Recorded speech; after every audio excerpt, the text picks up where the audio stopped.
ಹಿಜಾಬ್ ಬ್ಯಾನ್ ವಾಪಸ್ ವಿಚಾರವಾಗಿ ಟೀಕೆಗಳನ್ನ ಖಂಡಿಸೋ ಬರದಲ್ಲಿ ಬಿಕೆ ಹರಿಪ್ರಸಾದ್ ದೊಡ್ಡ ವಿವಾದವನ್ನ ಎಬ್ಬಿಸಿದ್ದಾರೆ.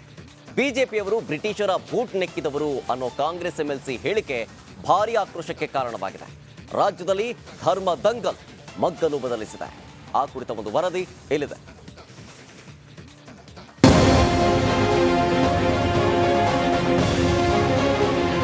ಗೋಡ್ಸೆ ಅನುಯಾಯಿಗಳಿಂದ ಏನು ನಿರೀಕ್ಷಿಸಲು ಸಾಧ್ಯ ಅಂತ ವಾಗ್ದಾಳಿ ನಡೆಸಿದ ಹರಿಪ್ರಸಾದ್ ಬ್ರಿಟಿಷರ ಬೂಟು ನೆಕ್ಕುತ್ತಿದ್ದವರಿಂದ ಪಾಠ ಕಲಿಯಬೇಕಿಲ್ಲ ಎನ್ನುತ್ತಾ ಬಿಜೆಪಿ ವಿರುದ್ಧ ಕಿಡಿಕಾರಿದ್ದಾರೆ. ನೋಡಿ, ಕಾಂಗ್ರೆಸ್ನವರು ಟಿಪ್ಪು ಸುಲ್ತಾನ್ ಪಾರ್ಟ್ ಅಲ್ಲ. ಕಾಂಗ್ರೆಸ್ ಅವರು ಬ್ರಿಟಿಷರ ವಿರುದ್ಧ ಯಾರ್ಯಾರು ಹೋರಾಟ ಮಾಡಿದ್ದಾರೆ ಅವ್ರ ಪರ ಇದ್ದೀವಿ. ಬ್ರಿಟಿಷರ ಪರ ಇದ್ದವರ ವಿರುದ್ಧ ನಾವಿದ್ದೀವಿ. ಇವರೆಲ್ಲರೂ ಸಹ ಯಾರು ಟಿಪ್ಪು ಸುಲ್ತಾನ್ನ ಪಕ್ಷದವರು ಅಂತಾರೆ, ಇವರೆಲ್ಲರೂ ಸಹ ಬ್ರಿಟಿಷರ ಬೂಟ್ ನೆಕ್ತಾ ಇದ್ದವರು. ಆದ್ರಿಂದ ಇವರಿಂದ ನಾವು ಕಲಿಬೇಕಾಗಿಲ್ಲ. ಬಿಕೆ ಹರಿಪ್ರಸಾದ್ ವಿರುದ್ಧ ವಾಗ್ದಾಳಿ ನಡೆಸಿ ಕಾಂಗ್ರೆಸ್ನವರು ಹರಿಪ್ರಸಾದ್ರನ್ನ ಬೂಟ್ಗಿಂತ ಕಡೆ ಮಾಡಿದ್ದಾರೆ ಅಂತ ಕೇಂದ್ರ ಸಚಿವ ಪ್ರಹ್ಲಾದ್ ಜೋಶಿ ತಿರುಗೇಟು ಕೊಟ್ಟಿದ್ದಾರೆ.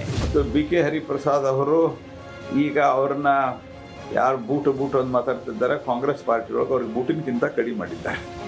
ಅವ್ರಿಗೆ ಕಾಂಗ್ರೆಸ್ ಪಾರ್ಟಿಗೆ ಅವ್ರು ಹೇಳಿದ್ದಾರೆ, ಅವರು ಇಂಡೈರೆಕ್ಟ್ ಆಗಿ ಕಾಂಗ್ರೆಸ್ ಪಾರ್ಟಿಗೆ ಹೇಳಿದ್ದಾರೆ. ಕಾಂಗ್ರೆಸ್ ಪಕ್ಷದಲ್ಲಿ ಹರಿಪ್ರಸಾದ್ ಸ್ಥಿತಿ ಶೋಚನೀಯ ಆಗಿದೆ ಅಂತ ಮಾಜಿ ಸಿಎಂ ಬೊಮ್ಮಾಯಿ ವಾಗ್ದಾಳಿ ನಡೆಸಿದ್ದಾರೆ. ಹರಿಪ್ರಸಾದ್ ಅವರ ಪರಿಸ್ಥಿತಿ ಕಾಂಗ್ರೆಸ್ನಲ್ಲಿ ಶೋಚನೀಯ ಆಗಿದೆ. ಅವ್ರ ಲೀಡರ್ ಮೆಚ್ಚೋ ಸಲುವಾಗಿ ಇಷ್ಟು ಕೀಳುಮಟ್ಟದ ಮಾತುಗಳನ್ನು ಅವ್ರು ಆಡ್ತಾ ಇದ್ದಾರೆ. ಇದು ಅವರ ಬುದ್ಧಿಮಟ್ಟ ತೋರಿಸ್ತದೆ. ಇದು ದುರಹಂಕಾರಿ ಹೇಳಿಕೆ. ಕಾಂಗ್ರೆಸ್ ಧೂಳಿಪಟ ಆಗುತ್ತೆ ಎಂದು ಬಿವೈ ವಿಜಯೇಂದ್ರ ಗುಡುಗಿದ್ದಾರೆ. ಕಾಂಗ್ರೆಸ್ ಪಕ್ಷದ ಮುಖಂಡರ ದುರಹಂಕಾರದಿಂದ ನಡ್ಕೊಳ್ತಾ ಇದ್ದಾರೆ. ಇದಕ್ಕೆ ತಕ್ಕ ಉತ್ತರವನ್ನ ಮುಂದಿನ ಲೋಕಸಭಾ ಚುನಾವಣೆ ಕೊಡ್ತೇವೆ. ಮುಂದಿನ ಲೋಕಸಭಾ ಚುನಾವಣೆಯಲ್ಲಿ ರಾಜ್ಯದ ರಾಜಕೀಯ ಇತಿಹಾಸದಲ್ಲಿ ಒಂದು ಸುವರ್ಣಾಕ್ಷರದಲ್ಲಿ ಬರೆದಿರ್ತಕ್ಕಂಥ ಒಂದು ಫಲಿತಾಂಶ ಭಾರತೀಯ ಜನತಾ ಪಾರ್ಟಿ ಪರವಾಗಿ ಆಗ್ತದೆ. ಆ ಭರವಸೆ ನಾನು ಕೊಡ್ತಾ ಇದ್ದೇನೆ.